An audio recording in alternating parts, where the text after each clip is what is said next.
Okay, I've done all I can do underneath the chassis, so I'm going to, I did pick up the tuning coils on the presets, and that seemed to make the difference between the presets and the regular receiver volume a little closer.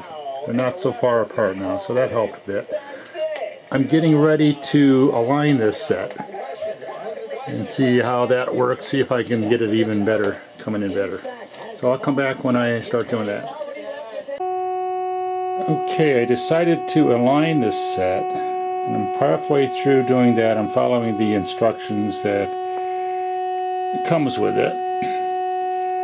And I've done all the IF transformers. I've got the signal generator hooked up to the antenna now, and I've got the voltmeter hooked up to the speaker. And I'm peeking this out, and I'm working on the antenna section now. And I'm not going to subject you to this noise, so I will come back when I'm finished. Okay, I've jumped ahead a little bit. I've finished aligning the set, and it helped quite a bit. It improved the signal strength across the band. It also increased the sensitivity in the lower end of the band, where it really needed it.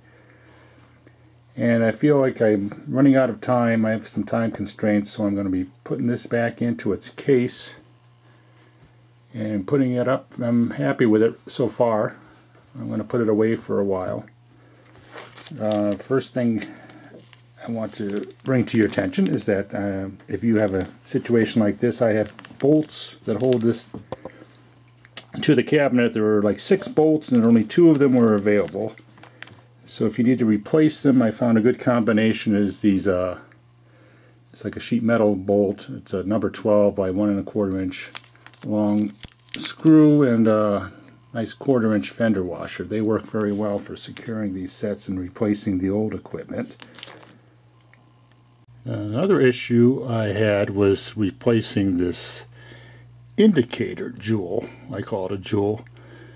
I could not find, it was very difficult to find an original one or a photo of an original one for this set. It seems like they've all fallen out.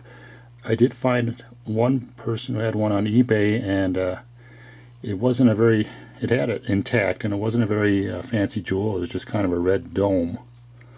So I had, in my toolbox, I had this, which is a little indicator light. I think I got this from Radio Shack years ago. And I just took this little red part out, and it was a little smaller than the hole, so I wrapped a couple of turns of tape around it and secured it in the hole, and it works pretty well, at least until something better comes along. I still have a couple of issues left.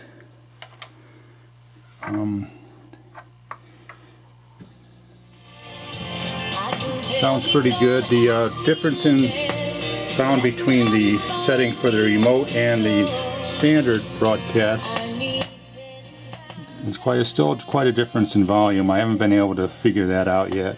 I don't know if that's normal. I don't have another set to compare it to, but there's definitely a difference in volume.